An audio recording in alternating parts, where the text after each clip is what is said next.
Brooke Shields is an iconic star who started working as a baby model and has been in the public spotlight since age 12 when she became a movie star. She was the most famous model in the world as a teenager, and she's been on hundreds of magazine covers. She reinvented herself as a major sitcom star, wrote a best-selling book about her postpartum depression, and is now a working mother of two, going strong in her 40s. We sat down for a talk about her life in Brooke's New York office. Well, Brooke, it is great to be with you again. Thank you. You have been viable for an astonishing long period of time in a business that was very difficult on women.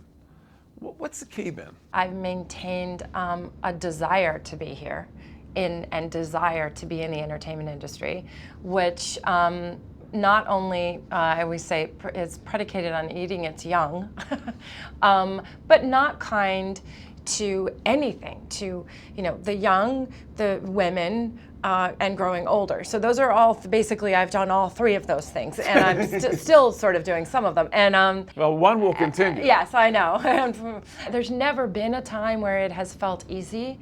So you learn to navigate, and every time there was a hostile environment, I would go on a different path. I just wasn't willing to sit back and accept no for an answer. After graduating from Princeton, one of the paths that Brooke chose was Broadway, where she undertook the training to star in musicals like Chicago, Cabaret, Wonderful Town. What did it take? It wasn't until after I got out of college and was given this sort of a ridiculous opportunity to star on Broadway.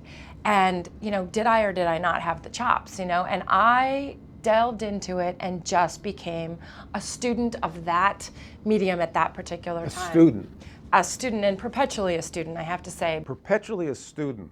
Is that one of the keys to your viability, do you think? I think that there's always something more to be learned. And the minute you do that sort of sense of power from knowledge does perpetuate you to at least another phase, a different angle. I've known you a long time, since you were really a little girl. Get that out of the way. I've always thought of Brooke Shields as a person who has an iron will. I don't think the general public thinks of you that way, but I know you have this real steel backbone.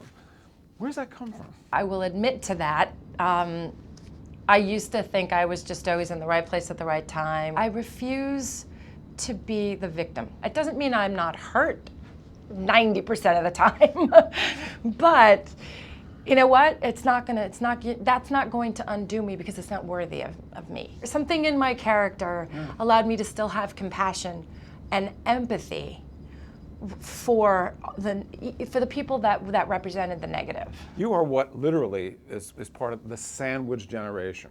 You're a working mother, great husband Chris. You're also caring for your ailing mother. So Okay, got it. How do you set priorities? I'm still scrambling through every day, multitasking like a maniac, never feeling like I'm in the right place. You never really feel completely not like guilty. There are a lot of people in your position who have a mother. You're on the record as saying your mother has a form of dementia, Alzheimer's. What do you say to somebody who's watching who is starting to deal with that trauma in their life in terms of trying to handle it? It's so foreign. I don't have the words in my head to be able to even talk to myself about it.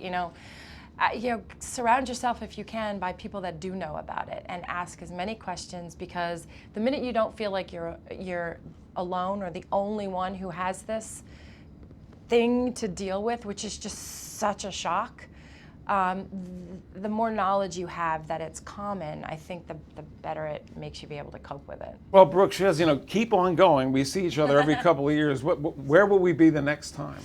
Oh gosh, maybe back on Broadway, maybe somewhere. Great. Thank you very much. A pleasure. Thank you. I'm glad this all worked out. Dapper as usual.